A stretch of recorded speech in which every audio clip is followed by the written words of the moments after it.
So now we will take our next lecture so we have already taken two lectures in the series of fiscal federalism. So in the first lecture we have discussed about the brief details about fiscal federalism and the background. In next lecture we have discussed about the taxation powers of the union and states with respect to fiscal federalism, and now we will see the non-taxation revenues of the center and states. So fiscal federalism.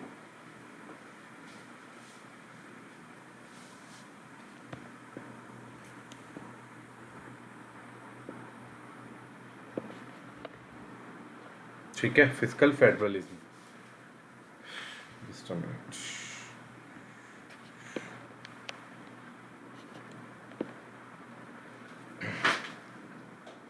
So non-taxation revenues.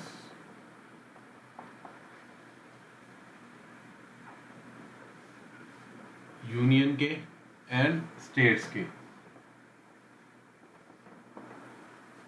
So union and states के non taxation revenues, यानी कि उनके जो revenues हैं जो कि 80% तो tax से जनरेट होते हैं, टैक्स, एंड 20% नॉन टैक्स. ठीक है. अब बेसिकली ये जो रेवेन्यूज हैं ये जनरेट होते हैं with respect to delivery of services. तो कोई सर्विस अपना स्टेट या यूनियन सेंटर देता है to the people of this country, and in lieu of providing that service, so union and states charge the price of the service, and that the cost of that service is called the non-tax revenues of the union or states. तो union क्या क्या service देता है, जैसे मैंने brief background जब discuss किया था तो मैंने थोड़ा सा इसके बारे में बताया था. जैसे बैंकिंग है तो यूनियन बैंकिंग सर्विस यूनियन देता है ना, बैंकिंग.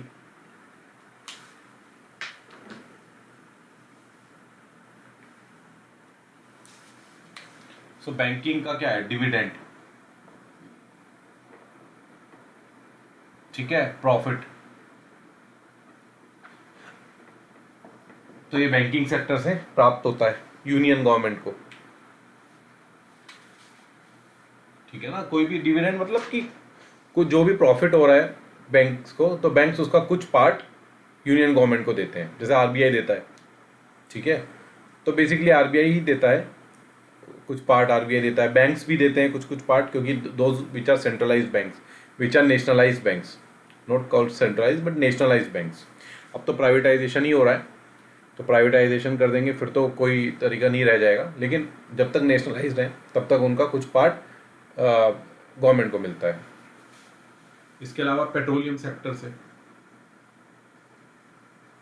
Petroleum licences. ठीक है, प्लस एक्सप्लोरेशन फीस.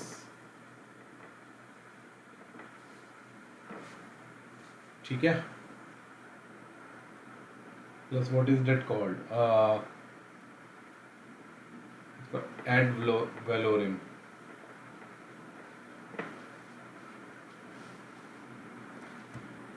तो दैट इज कॉल्ड रॉयल्टी, है ना, रॉयल्टी मिलती है.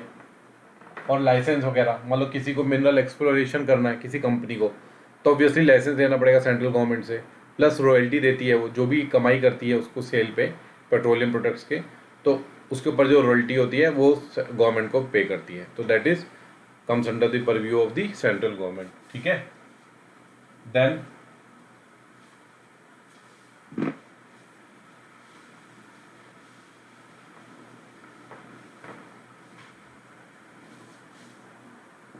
ब्रॉडकास्टिंग है ना, D2H, जो आप टीवी देखते हैं D2H वाला. ठीक है, वो उसके अंडर में आता है. तो जो कंपनी है वो गवर्नमेंट को एक तो रॉयल्टी देती है, लाइसेंस फीस देती है, प्लस रॉयल्टी देती है. D2H है. ठीक है. एंड ये जो सारे ये नेटफ्लिक्स, अमेज़न, ये सब जो ब्रॉडकास्टिंग कंपनीज हैं, तो बेसिकली ये ब्रॉडकास्टिंग में आ गया, ठीक है, which is called commercial TV services, ठीक है, ब्रॉडकास्टिंग।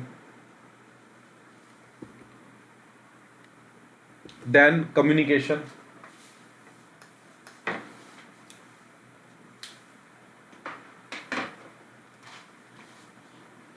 कम्युनिकेशन इसमें स्पेक्ट्रम फीस है, जो ये मोबाइल कंपनीज है, स्पेक्ट्रम फीस, स्पेक्ट्रम लेती हैं मोबाइल कंपनीज जो होती हैं, ये मोबाइल फीस, इस जो फीस वगैरह रॉयल्टी वगैरह देती हैं गवर्नमेंट को, ठीक है ना, ये होती हैं, इससे कमाई होती है गवर्नमेंट की। उसके अलावा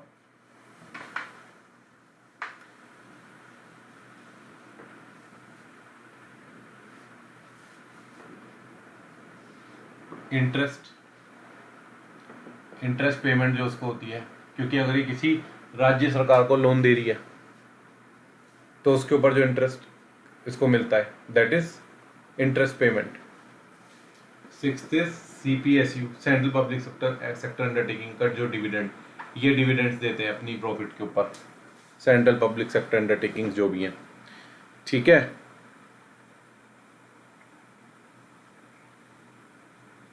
इसके अलावा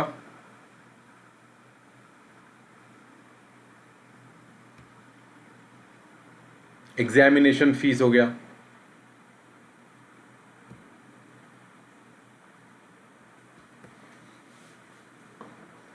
हाईवे टोल्स, जो हाईवे पे टोल्स होते हैं, वाटरवे, जो वाटरवेज हैं,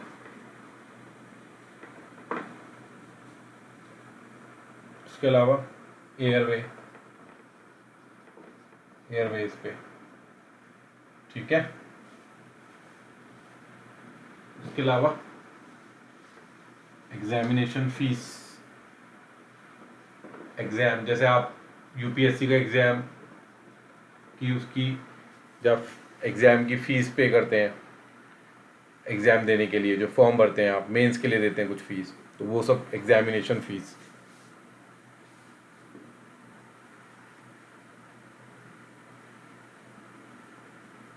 उसके अलावा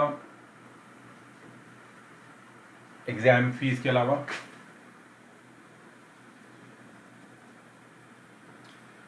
कुछ एडमिनिस्ट्रेटिव सर्विसेज देती है यूनियन, है ना, जैसे आप पासपोर्ट आपको चाहिए, पासपोर्ट चाहिए या फिर वीज़ा एक्सेट्रा, ठीक है। पेट्रोल पंप के लिए लाइसेंस चाहिए, I think that comes under the purview of state government, petrol pump के लिए तो, ठीक है। और इसके अलावा जो ये कॉइनेज एंड करेंसी, ठीक है, जो ये करेंसी छापती है उसकी फीस लेती है ये, करेंसी, कॉइनेज एंड करेंसी पे। तो ये बेसिकली क्या है ना, कॉइनेज एंड करेंसी, जो ये करेंसी छापती है, तो मान लीजिए इसने 2 रुपीज़ की करेंसी छापी, तो इसका तो केवल प्रोडक्शन कॉस्ट लगती है, ठीक है ना। मान लीजिए इसने 2 रुपये की करेंसी छापी, इसकी तो प्रोडक्शन कॉस्ट लगी, उस प्रोडक्शन जो कॉस्ट लगी, तो 2 रुपये इसने लिए minus production cost is equal to its revenue, तो ये रेवेन्यू है कॉइनेज करेंसी। जो भी इंश्योरेंस पॉलिसीज आप लेते हैं वो सेंट्रल गवर्नमेंट के अंडर में जाती है, ठीक है। देन जो भी आप शेयर्स वगैरह लेते हैं तो उसके ऊपर कुछ ना कुछ टैक्स जो है ना वो पे करती हैं, जो भी ये कंपनीज होती हैं, ब्रोकर्ड कंपनीज, जो भी ब्रोकरेज फर्म्स होती हैं, ये उसके लिए कुछ लाइसेंस या कुछ फीस पे करती हैं गवर्नमेंट को, तभी ये शेयर्स में ट्रेड कर सकती हैं, ठीक है ना। तो ये इंश्योरेंस हो गया, शेयर्स हो गए, तो ये सब नॉन टैक्सेशन रेवेन्यू है। इसके अलावा भी, उसके अलावा एक जो ये इंडस्ट्रियल फर्म्स को CISF, जैसे मेट्रो को CISF सिक्योरिटी दी हुई है, इसके अलावा अलग अलग विप्रो के पास हो सकती है, या कोई भी किसी भी अंडरटेकिंग के पास अगर CISF या ऐसी कोई सिक्योरिटी है, या स्टेट गवर्नमेंट रिक्वेस्ट करती है CRPF, तो कुछ ना कुछ ये फीस पे करते हैं सेंट्रल गवर्नमेंट को। तो इस टाइप की non taxation revenue central government earn करती है। अब स्टेट गवर्नमेंट कहाँ से करती है?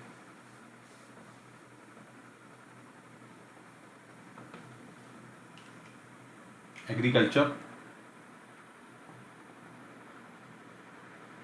ठीक है ना, एग्रीकल्चर से करती है। एग्रीकल्चर से कैसे? इनकम, वो तो चलो टैक्स है, tax on agricultural income. So agriculture से कैसे करती है? फर्टिलाइजर, सीड्स वगैरह ये सेल करती है गवर्नमेंट, सीड्स, वाटर, तो उसकी फीस देती है। जैसे किसी को मान लो ट्यूबवेल ही खुदवानी है अपने वहाँ पे, तो ऑब्वियसली गवर्नमेंट से कुछ कुछ फीस पे करके लाइसेंस लेना पड़ता है, या कुछ परमिशन लेनी पड़ती है कि you can now dug borewell और ट्यूबवेल इन योर फील्ड। तो इस टाइप की एग्रीकल्चर रिलेटेड ये फर्टिलाइज़र बेचती है, सीड्स बेचती है, मैन्योर्स, इंसेक्टिसाइड्स, पेस्टिसाइड्स, तो ये सब एग्रीकल्चर रिलेटेड इसकी इनकम है स्टेट गवर्नमेंट की। देन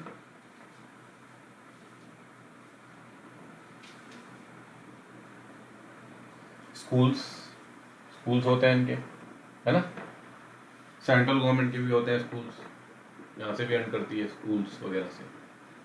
स्टेट गवर्नमेंट के जो स्कूल्स होते हैं वहाँ से रेवेन्यू अर्न करती है ना, स्कूल से, एजुकेशन। देन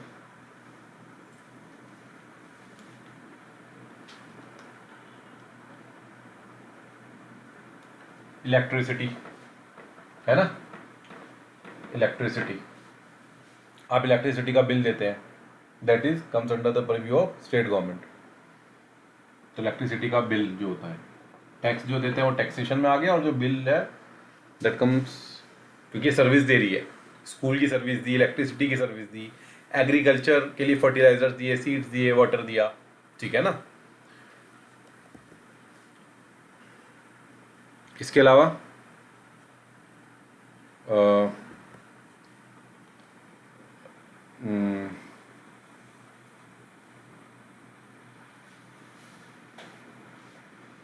टोल्स हो गए,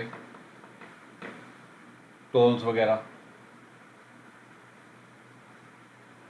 या जो स्टेट टोल्स हो गए, और जो एंट्री फीस होती हैं बहुत म्यूजियम्स में, या एज ए टूरिस्ट स्पोर्ट्स जो जिनको मैनेज गवर्नमेंट करती है, वहाँ पे कुछ एंट्री फीस होती है।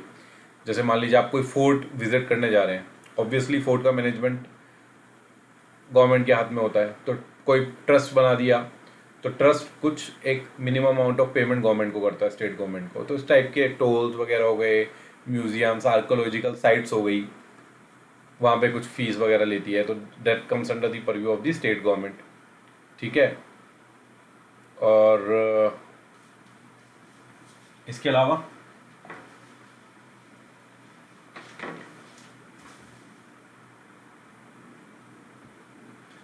अलावा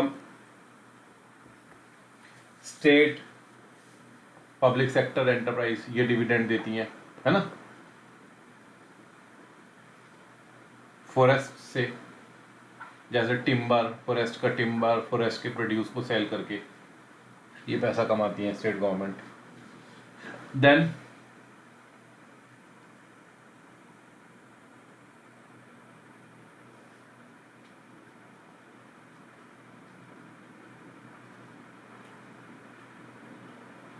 पुलिस सर्विसेज,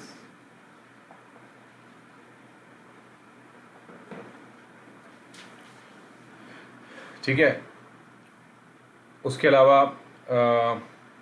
जैसे डेवलपमेंट अथॉरिटीज़ होती हैं वो जो सर्विस देती हैं, मान लीजिए आपको बर्थ सर्टिफिकेट बनवाना है बच्चे का, डेथ सर्टिफिकेट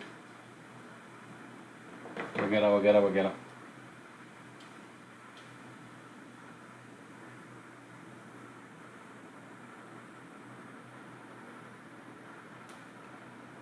ठीक है, ये सर्विसेज देने के लिए। पुलिस सर्विसेज में क्या आता है, obviously state government police public order देती है, पब्लिक ऑर्डर स्टेट गवर्नमेंट का सब्जेक्ट है, तो पुलिस जो होती है वो पब्लिक ऑर्डर मेंटेन करती है, तो वो सर्विस देने के लिए जो चार्ज वसूल करती है स्टेट गवर्नमेंट, तो लिख लेते हैं 7 हॉस्पिटल्स पे, डिस्पेंसरी से पैसा कमाती है स्टेट गवर्नमेंट, है ना।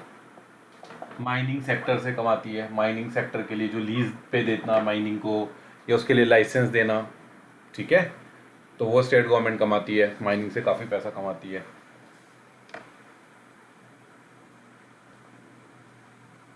ठीक है, और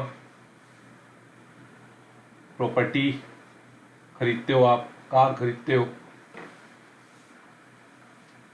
भी प्रॉपर्टी आप खरीदते हो तो जो आप 7% फीस देते हो, so that is the property का जो फीस होता है, मतलब what is that called, property fees, जो आप रजिस्ट्रेशन करते हो, रजिस्ट्री, तो उसके ऊपर आपकी स्टैम्प ड्यूटी भी लगती है, तो that comes under the tax, जो स्टैम्प ड्यूटी लगती है। बट जो प्रॉपर्टी का जो 7% आप पे करते हो प्लस सम स्टैम्प ड्यूटी आप पे करते हो, so stamp duty comes under the tax and this comes under this non tax revenue. Similarly car का जब रजिस्ट्रेशन कराते हो तो रजिस्ट्रेशन लगता है, एक रोड टैक्स लगता है, तो ये रजिस्ट्रेशन फीस है, so that comes under this state non tax revenue and this road tax comes under the taxation revenue, है ना। तो कई सारे एक्चुअली टैक्स हैं, स्टैम्प ड्यूटी ये जो लग रही है, उसके अलावा आपका ये अलग से आपका नॉन टैक्स रेवेन्यू है, क्योंकि आपको प्रॉपर्टी या टैक्स आपको दिया जा रहा है और कार दी जा रही है, तो ये आपसे सर्विस पैसा वसूला गया है, ठीक है। तो मोटे मोटे यही है स्टेट गवर्नमेंट के, यहाँ से रेवेन्यू अर्न करती है, ठीक है। या कोई एडमिनिस्ट्रेटिव सर्विसेज का मैंने बता ही दिया था, बर्थ सर्टिफिकेट, डेथ सर्टिफिकेट वगैरह वगैरह वगैरह, राशन कार्ड, ठीक है। So these are the non taxation revenues of centre and state government. इसके अलावा स्टेट गवर्नमेंट का और भी कुछ इनकम है, कहाँ से उसको रेवेन्यू मिलता है उसका थोड़ा सा हम डिस्कशन कर लेते हैं।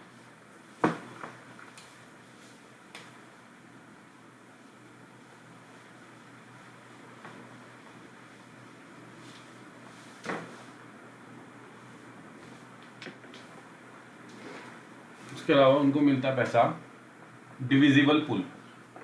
डिविजिबल पूल सुना है आपने, डिविजिबल पूल एक्चुअली क्या हुआ था,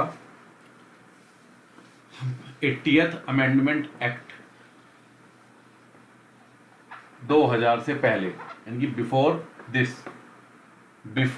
80th अमेंडमेंट 2000, इससे पहले केवल इनकम टैक्स था जो कि डिवॉल्व किया जाता था टू दी स्टेट गवर्नमेंट, यानी कि जो भी प्रोसीड्स से इनकम टैक्स के, so that are distributed between the centre and states before 2000, 80th amendment 2000। So before 80th amendment act 2000, income tax was devolved to the states or distributed between the center and states, so that comes under the divisible pool। divisible मतलब जो state को जो taxes उस pool में आएंगे जो कि state government को डिवॉल्व किए जाएंगे, उसमें से कुछ पार्ट स्टेट गवर्नमेंट को भी मिलेगा, so that is the divisible pool. तो इसके ये 10th फाइनेंस कमीशन ने रिकमेंडेशन दी थी, 10th finance commission in 1997 has recommended that around 29% of the taxes and all the taxes should come under the divisible pool, and around 29% का जो revenue है, tax revenue जो central government earn करती है, so that should be devolved to the states, 29%। तो 80th amendment act 2000 पास हुआ था, जिसके माध्यम से ये चेंज किया गया था कि सारे के सारे आपके and that is called as alternative scheme of devolution, and it came into effect retrospectively from 1996। सो इस अमेंडमेंट के माध्यम से सारे के सारे टैक्सेस को डिविजिबल पूल में लेकर आया गया, यानी कि all the taxes in addition to income tax like corporation tax, excise duty है जो भी इम्पोज करती है, देन स्टैम्प ड्यूटी तो ये ऑब्वियसली देती ही है, आपको पता है, that is devolve to the states. But जो आर्टिकल 270 में आते हैं जो भी टैक्सेस, टर्मिनल टैक्सेस हैं ऑन दी एयरवेज, हाईवेज वगैरह, मतलब जो भी ये टैक्स इम्पोज करती है, which comes under in 270 article 270. So they come under the divisible pool, and the taxes which come in the divisible pool are devolved to the states as well. तो 29% recommend किया था 10th finance commission ने, तो ये change हुआ था 80th amendment act 2000 से पहले केवल इनकम टैक्स डिवॉल्व किया जाता था और उसके बाद सारे के सारे टैक्सेस डिवॉल्व किए जाने लगे। तो ये मेजर इंपॉर्टेंट चेंज है जो यहाँ पे हमें पढ़ना था। अब तो ये जो डिविजिबल पूल के माध्यम से finance commission, actually finance commission होता है हमारे यहाँ 280। So we will study finance commission in detail in a separate lecture, but यहाँ पे इम्पोर्टेंट पॉइंट यही है कि फाइनेंस कमीशन के माध्यम से डिविजिबल पूल में जो भी टैक्सेस आते हैं सारे के सारे डिवोल्व किए जाएंगे स्टेट्स को। सो एक इसकी मेजर रिकमेंडेशन होती है कि उनका जो भी रेवेन्यू गैप है स्टेट्स का, क्योंकि स्टेट के पास डेवलपमेंटल एक्सपेंडिचर करना है स्टेट को और रेवेन्यू का सोर्स बहुत कम है स्टेट के पास एज़ कम्पेयर, जो मैंने आपको बताया था 60-40, तो 60 एक्सपेंडिचर है बट 40 रेवेन्यू है, तो वो जो 20% का गैप है that will be filled by the finance commission.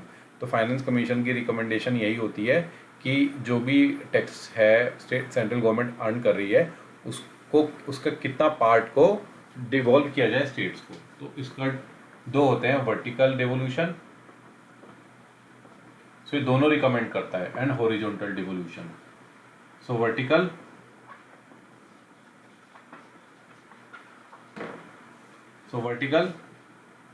Between centre and states and horizontal between states and states. तो सेंटर एंड स्टेट्स के बीच में जो डिवोल्यूशन हो रहा है that is vertical, and horizontal between states and states.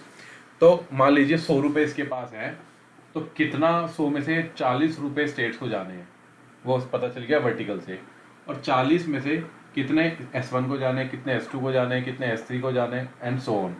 तो 40 में से 10 इसको जाने हैं, 5 इसको जाने हैं, 3 इसको जाने हैं, 15 इसको जाने हैं। तो इस तरीके से कैसे डिवोल्व किया जाएगा उस अमाउंट को हॉरिजॉन्टली, ठीक है। So that comes under the mandate of the finance commission. So the proceeds of such taxes which have been devolved to the states and the proceeds of such taxes devolved between the states, that has to be decided by the finance commission. So how much tax has to be devolved to the states and the proceeds of such taxes to be distributed between the states, that will be decided by the finance commission. तो ये एक major component है जिसके through उनको पैसा मिलता है। इसके बारे में हमें नहीं पढ़ना है अभी डिटेल में, हम अलग लेक्चर में पढ़ेंगे, ठीक है। बट अभी के लिए जानकारी जरूरी है कि डिविजिबल पूल के माध्यम से डिविजिबल पूल में सारे टैक्सेस आते हैं और उसके माध्यम से जो भी टैक्सेस सेंट्रल गवर्नमेंट अर्न करती है वो between centre and states divide होता है। तो ये बहुत मेजर सोर्स ऑफ रेवेन्यू है स्टेट गवर्नमेंट के लिए, ठीक है। ये हो गया फाइनेंस नॉन टैक्स रेवेन्यू। इसके अलावा grant in add,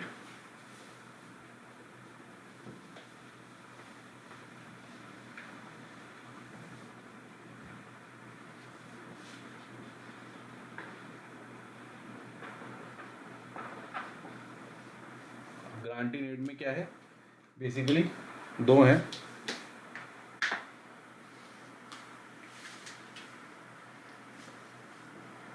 article 275 finance commission देता है ग्रांट। बेसिकली फाइनेंस कमीशन एक तो ये जो रेवेन्यू गैप है ये फिल करता है। इसके अलावा इस डिवोल्यूशन करने के बावजूद भी अगर कुछ रेवेन्यू डेफिसिट रह जाता है या कोई रेवेन्यू गैप रह जाता है तो फाइनेंस कमीशन उसको भी ट्रांसफ़र करता है स्टेट गवर्नमेंट को, और भी कुछ पैसा ट्रांसफ़र किया जाता है इवन आफ्टर डिवोल्यूशन। तो वो किस बेस पे किया जाता है, बेसिकली उसमें दो टाइप्स होते हैं ग्रांट इन एड में। So that is general purpose, another is specific purpose.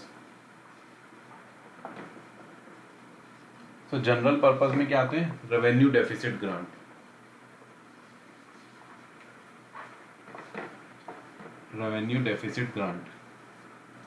And specific purpose में क्या आते हैं, आपके कुछ सेक्टर स्पेसिफिक, कुछ सेक्टर को दिए जा रहे हैं कुछ पर्टिकुलर,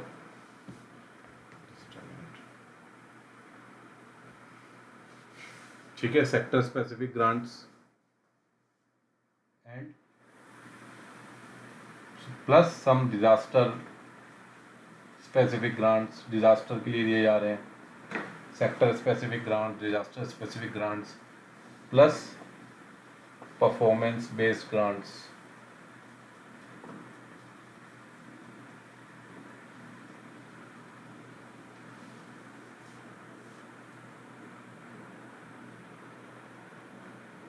सो जनरल बेसिकली क्या है, जनरल पर्पस मतलब दोज विच आर अनटाइड, किसी पर्टिकुलर सेक्टर से बाइंड नहीं है, यानी कि किसी पर्टिकुलर पर्पस से बाइंड नहीं है ये ग्रांट्स। कि आपका कुछ रेवेन्यू गैप है, इवन आफ्टर डिवोल्यूशन स्टेट वो फाइनेंस कमीशन जज करेगी, और अगर गैप रह जाता है तो आपको कुछ रेवेन्यू डेफिसिट ग्रांट दिया जाएगा। ठीक है, तो इसके माध्यम से जो स्पेशल कैटेगरी स्टेट्स होती है ना, special category states, special category, तो वो ग्रांट्स भी दी जाती हैं इसमें, वो अलग से हम पढ़ेंगे। बट स्पेशल कैटेगरी में मतलब ग्रांट्स आपको 60-40, 70-30, 60-40 नहीं होता, 70-90-10 जनरली स्पेशल कैटेगरी स्टेट्स को दिया जाता है। ठीक है, कि 90 हम देंगे, 9 और 10 आपको देना पड़ेगा, मतलब आपको कम पैसा देना पड़ेगा। ठीक है, तो जनरल पर्पस में रेवेन्यू डेफिसिट ग्रांट्स होते हैं that are untied grants. And specific purpose जो एक पर्टिकुलर पर्पस के लिए दिए जा रहे हैं, किसी पर्पस के लिए दिए जा रहे हैं, जैसे सेक्टर स्पेसिफिक, मान लीजिए सेक्टर स्पेसिफिक में एजुकेशन के लिए दिए जा रहे हैं, हायर एजुकेशन के लिए, उसके प्रमोशन के लिए। ठीक है, हेल्थ के लिए दिया जा रहा है, टूरिज्म के लिए दिया जा रहा है ग्रांट, तो किसी पर्टिकुलर सेक्टर के लिए दिया जा रहा है, डिजास्टर के लिए दिया जा रहा है। परफॉर्मेंस मतलब परफॉर्मेंस बेस्ड ग्रांट्स में क्या होता है कि जनरली किसी एक सेक्टर में आपने कुछ परफॉर्म किया है, एक्स्ट्राऑर्डिनरी कुछ परफॉर्म किया है, तो जैसे पावर सेक्टर रिफॉर्म्स हैं, तो आपको कुछ एक्स्ट्रा ग्रांट दी जाएगी अगर आपने पावर सेक्टर में कुछ रिफॉर्म्स लेकर आए। तो पावर सेक्टर, सो बेसिकली क्या है ना, performance based grants you can put in general purpose, performance based, so it should not be, तो ये किसी एक पर्टिकुलर एरिया में परफॉर्मेंस के लिए दिया जाएगा। तो लेकिन जो ग्रांट दिया जाएगा वो जरूरी नहीं है कि आपको उस पर्टिकुलर स्पेसिफिक पर्पस के लिए यूज करना है। ठीक है, so these all general purpose as well as sector specific grants will be provided by under article 275 by finance commission. General purpose which are untied and these are tied grants, tied to a particular sector. Education हो गया, health हो गया, tourism हो गया, disaster हो गया। Performance based मैंने बता ही दिया कि कोई पावर सेक्टर रिफॉर्म्स आपने किए, या आपने स्वच्छ भारत में आपने बहुत अच्छा काम किया है, तो उसके ऊपर स्पेशल आपको रिवार्ड किया जा रहा है और कुछ पर्टिकुलर एक्स्ट्रा ग्रांट दी जा रही है। ठीक है, अब वो ग्रांट आप कैसे भी यूज कर सकते हो, performance based grants basically. So performance based generally untied होते हैं, बट कुछ परफॉर्मेंस बेस्ड टाइड भी होते हैं। तो जनरली आप अनटाइड और टाइड में दोनों में रख सकते हो, बस मोस्टली मेजोरिटी जो है अनटाइड में होती है परफॉर्मेंस बेस्ड। टाइड में होती है कि मान लीजिए आपने किसी एक पर्टिकुलर सेक्टर में अच्छा परफॉर्मेंस दिया है, तो गवर्नमेंट फाइनेंस कमीशन थोड़ा और पैसा डिवोल्व कर रही है ताकि उसमें वो एक्सेल कर सके उस फील्ड में। क्योंकि फॉर एग्जांपल मान लीजिए टूरिज्म में है, तो आपने टूरिज्म सेक्टर में बहुत अच्छा काम किया है, तो परफॉर्मेंस आप और पैसा आपको दिया जाता है ताकि आप टूरिज्म में एक्सेल कर सकें और पैसा वो कर सकें, रेवेन्यू अर्न कर सकें और देश का नाम रोशन कर सकें बेसिकली। तो परफॉर्मेंस बेस्ड मोस्टली अनटाइड है कि आप कैसा भी खर्च कर सकते हैं पैसा, बट कुछ टाइड भी हो सकते हैं। ठीक है, तो स्पेसिफिक पर्पस के लिए जैसे मैंने बताया, हायर एजुकेशन हो गया, हेल्थ हो गया, टूरिज्म हो गया, डिजास्टर के लिए हो गया। ठीक है, पुलिस मॉडर्नाइजेशन के लिए आपको मिल सकता है पैसा अलग से। ठीक है ना, एस्पिरेशनल डिस्ट्रिक्ट्स के लिए मिल सकता है कि आप कोई ऐसा मॉडल डिस्ट्रिक्ट्स डेवलप करें जहाँ पे बेसिक एमिनिटीज़ को आप डेवलप करें, इंफ्रास्ट्रक्चर के लिए मिल सकता है आपको। तो बेसिकली ये स्पेसिफिक पर्पस के लिए है, बट जनरल पर्पस आपको कोई रेवेन्यू डेफिसिट आपके पास रह जाता है उसके बावजूद कि आपको डिवोल्यूशन टैक्सेबल टैक्स का किया गया है, तो जनरल पर्पस ग्रांट 275 में दिए जाते हैं। तो ये दोनों 275 में दिए जाते हैं by the means of finance commission. इसके अलावा एक आर्टिकल 282 के माध्यम से दिए जाते हैं, जो मैं ऑलरेडी आपको किसी लेक्चर में मैंने डिस्कस किया था, दो by me. So CSS is centrally sponsored schemes. ठीक है ना। तो बेसिकली मैंने बताया था कि आर्टिकल 282 के माध्यम से ये पैसा दिया जाता है और ये पूरा का पूरा डिस्क्रिशनरी होता है। जैसे 275 में जो दिया जा रहा था general purpose and specific purpose,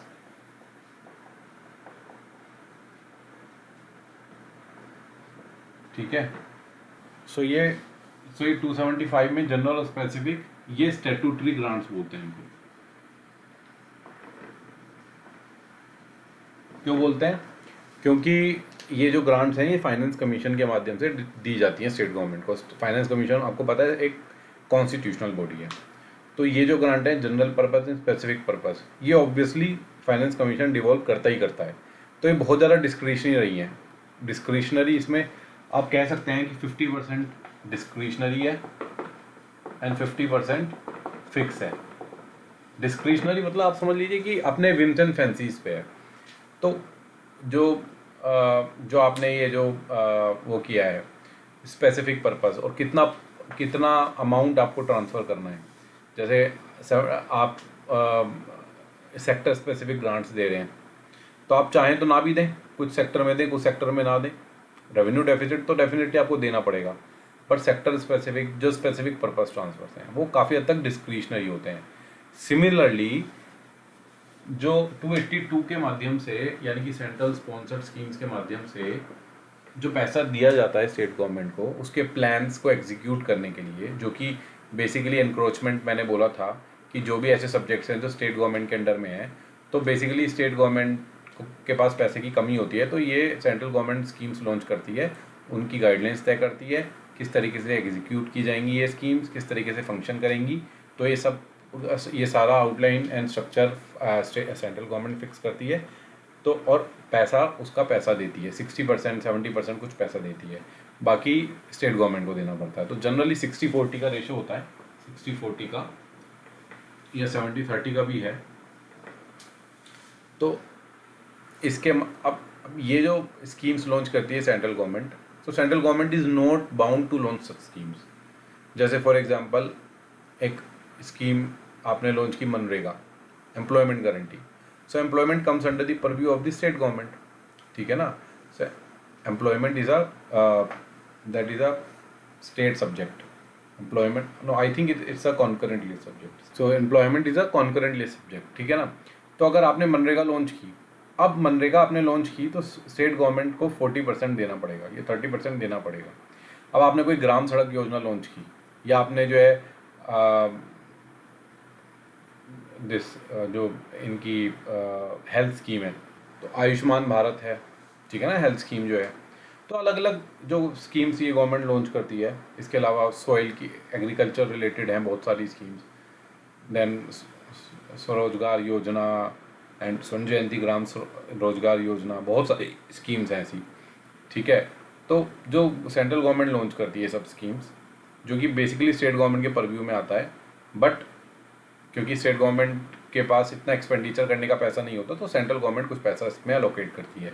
तो इसके माध्यम से ये डिस्क्रिशनरी ट्रांसफर्स हैं, मतलब on the whims and fancies of the central government. तो central government is not bound to release such grants, but because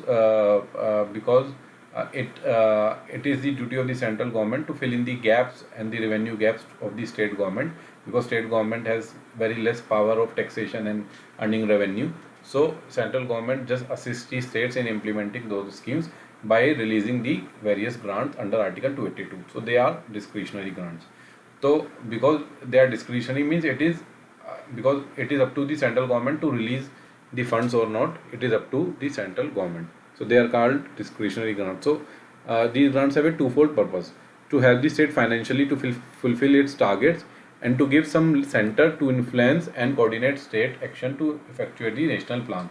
So whatever the plan, national plan has been prepared by the center, so to implement that national plan, so because the state government has to implement at the grassroots level, so to influence and to coordinate the state action, जो state action लेगी उस particular area में, उसको coordinate करना, उसको actually directly impact करना या अपने हिसाब से उसको मैनूवर करना, ठीक है, ताकि वो प्लान इसी तरीके से रन हो to achieve that desired result, ठीक है। तो सेंट्रल गवर्नमेंट इम्पैक्ट करिए डायरेक्टली स्टेट लिस्ट के सब्जेक्ट्स में आर्टिकल 282 के माध्यम से, बिकॉज 282 कहता है कि पब्लिक पर्पस के लिए सेंट्रल गवर्नमेंट और state government can release funds for public purpose even if it is under the competence of the not under its competence but of the competence of the other government. In spite of that, the central or the state government can release funds for any public purpose. ठीक है, ये 282 कहता है। तो उसके माध्यम से 282 के माध्यम से सेंट्रली स्पॉन्सर्ड स्कीम्स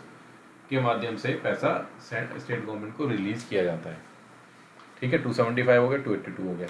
उसके अलावा और क्या है, बोरोइंग करती है स्टेट गवर्नमेंट और सेंट्रल गवर्नमेंट। सेंट्रल गवर्नमेंट तो विदेशों से बोरो कर सकती है कंसोलिडेटेड फंड ऑफ इंडिया की गारंटीज पे, ठीक है, on the guarantee of the consolidated fund of India. But state government can borrow only from the centre within this country. ठीक है, तो ये या तो सेंट्रल गवर्नमेंट से डायरेक्टली पैसा लेती है on any interest on interest rate, या फिर on the guarantee.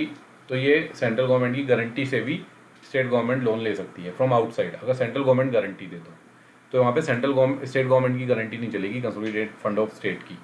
Central government की कंसोलिडेटेड फंड ऑफ इंडिया की गारंटी चलती है, तब ये लोन ले सकती है। Guarantee on the based on the condition of the guarantee of the central government, it can take even loan from the outside यानी state government, but central government can is free to take loan from outside. ठीक है, so state government can borrow within India upon the security of the state, और even a state government can give guarantees also. ठीक है, but that is within the limit fix by the legislature of the state. Central government can borrow within India और outside upon the security of the consolidated fund of India, और can give guarantees both with in the limit fix by the parliament, और even on central government can make loans to any state or give guarantees in respect of loans raised by any state. So any sums required for the purpose of making such loans are to be charged on the consolidated fund of India.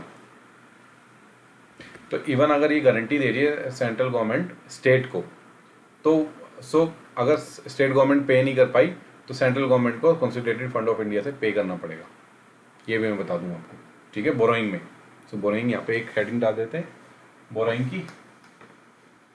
तो borrowing से भी पैसा मिलता है इनको, but that has to be repaid back to the respective government. So borrowing में क्या है, सेंट्रल गवर्नमेंट बोरो करती है मनी फ्रॉम विदेश, from foreign, but state government borrow करती है on the consolidated fund of India guarantee. State government करती है from other state government, other state, या फ्रॉम सेंट्रल गवर्नमेंट। अच्छा, can not borrow from the outside, it can not borrow any money from the outside on the guarantee of consolidated fund of state. But if it is borrowing from any from the state government and its central government gives guarantee, then it is so it is the guarantee of the consolidated fund of India actually. So the guarantee of the upon the security actually of this consolidated fund of India. यहाँ पे तो security होगी consolidated fund of state की, but यहाँ पे होगी consolidated fund of India और central government guarantee दे रही है। तो ये भी एक रेवेन्यू का, ये इस तरीके से भी कुछ पैसा गवर्नमेंट्स को मिलता है।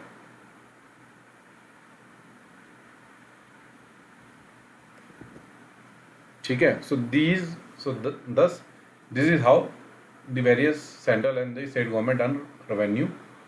ठीक है, किस तरीके से वो पैसा कमाते हैं। ये तो रेवेन्यू की बात हो गई। हमने टैक्सेशन की बात की लास्ट लेक्चर में, इसमें हमने बात की नॉन टैक्सेशन रेवेन्यू की। उसके अलावा इनका एक्सपेंडिचर भी होता है, इसके ऊपर ज़्यादा समझने की जरूरत नहीं है। एक्सपेंडिचर आपको पता ही है कि सेंट्रल गवर्नमेंट डिफेंस में एक्सपेंडिचर करेगी, बैंकिंग में करेगी, इंश्योरेंस में करेगी, कम्युनिकेशंस में करेगी। ठीक है, देन योर ब्रॉडकास्टिंग, मतलब जो जो इसके सब्जेक्ट्स इसके परव्यू में आते हैं। तो आप देखेंगे तो बहुत ज़्यादा लार्जर नेशनल गुड वाले सब्जेक्ट्स हैं, बहुत ज़्यादा डेवलपमेंटल वाले नहीं है, जहाँ पे जो लोकल लेवल पे डायरेक्टली पब्लिक को इम्पैक्ट करते हैं। तो ऐसे सब्जेक्ट ज़्यादातर स्टेट गवर्नमेंट के पास हैं, जैसे हेल्थ हो गया, एग्रीकल्चर हो गया, ठीक है, रोड्स हो गई, आपकी वाटर हो गया, देन इरीगेशन, सैनिटेशन, ये सब डायरेक्टली जो इम्पैक्ट करते हैं, हाउसिंग हो गया, तो ये स्टेट गवर्नमेंट के परव्यू में आते हैं। जो आदमी को क्या है, रोटी कपड़ा मकान, तो रोटी कपड़ा मकान किसके अंडर में, एग्रीकल्चर रोटी हो गई वो स्टेट गवर्नमेंट के, कपड़ा किसके अंडर में, स्टेट गवर्नमेंट के, टेक्सटाइल एंड देन मकान, हाउसिंग स्टेट गवर्नमेंट के। तो डायरेक्टली इम्पैक्ट करते हैं एक आम आदमी को जीवन के लिए, वो स्टेट गवर्नमेंट के अंडर में आते हैं। तो स्टेट गवर्नमेंट को क्योंकि बहुत पैसा चाहिए होता है और एक्सपेंडिचर क्योंकि इसको बहुत करना होता है, इसलिए इसको ये सब रेवेन्यू सोर्स इसको चाहिए होते हैं, तो इसलिए ही ये सब जो है मैकेनिज्म जो है इसको जो फाइनेंस कमीशन के माध्यम से 275 या 282 के माध्यम से इसको पैसा दिया जाता है, और ताकि इसके जो भी रेवेन्यू ग्रांट डेफिसिट्स हैं या जहाँ भी इसको डेवलपमेंटल के लिए पैसा खर्च करना है वो यूज़ किया जा सके पर्टिकुलर स्टेट गवर्नमेंट के द्वारा। तो बट 275 में क्या है, एक फ्रीडम है स्टेट गवर्नमेंट के पास कि वो अपने हिसाब से अपने अपने प्रायोरिटीज़ के हिसाब से फंड्स को यूज़ कर सकती है। बट 282 में जो उसे पैसा मिलता है इसको बिल्कुल भी लीवरेज नहीं होता स्टेट को to use the fund as according to its priorities or according to its needs. So it cannot tailor the scheme or it cannot tailor the policy as per its needs. But in 275 it can use as per its needs. तो अगर आपको education में दिया जा रहा है तो policy आपकी है, इवन स्पेसिफिक है या वो है जनरल पर्पस है, क्योंकि वो किसी एक पर्टिकुलर स्कीम के साथ अटैच नहीं है, यानी टाइड नहीं है। बट अनटाइड, ये जो अनटाइड होता है जो जनरल स्पेसिफिक है दैट इज़ अनटाइड। एंड जो सेक्टर स्पेसिफिक ग्रांट्स में की मैंने बात की थी, general purpose and specific purpose, तो स्पेसिफिक पर्पस में भी आपको दिया जाता है। तो जैसे एजुकेशन में दिया गया, हेल्थ के लिए दिया गया, तो अब आप अपने हिसाब से काफ़ी कुछ टेलरिंग कर सकते हैं उसमें। बट 282 में बिल्कुल भी ऑप्शन नहीं है। तो दैट इज़ बहुत ही ज़्यादा मतलब उसमें यही इशू रहता है कि मैन्यूवरिंग का इशू नहीं है, लिवरेज नहीं है स्टेट्स के पास, जैसा सेंटर कहेगा उस हिसाब से पैसा यूज़ करना है। और सिमिलरली जैसे मैंने आपको बताया था राइट्स बेस्ड लेजिस्लेशंस, ये हम बात करेंगे इश्यूज़ में। राइट बेस्ड लेजिस्लेशंस है ना, जो जैसे राइट टू एम्प्लॉयमेंट है, राइट टू एजुकेशन है, देन मनरेगा है, then your food security act है।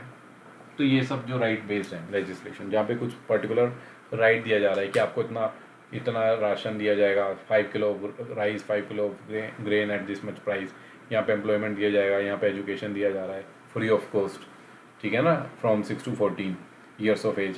तो ये बेसिकली स्टेट गवर्नमेंट, आपने कानून तो पास कर दिया बट स्टेट गवर्नमेंट को अब इसको पैसा खर्च करना है। तो स्टेट गवर्नमेंट को अपना जब भी बजट प्रोड्यूस करेंगे स्टेट गवर्नमेंट, तो स्टेट गवर्नमेंट को उन बजट्स में इनके लिए प्रोविजनिंग करनी पड़ेगी, क्योंकि ये कानून बन गए हैं पार्लियामेंट के पास।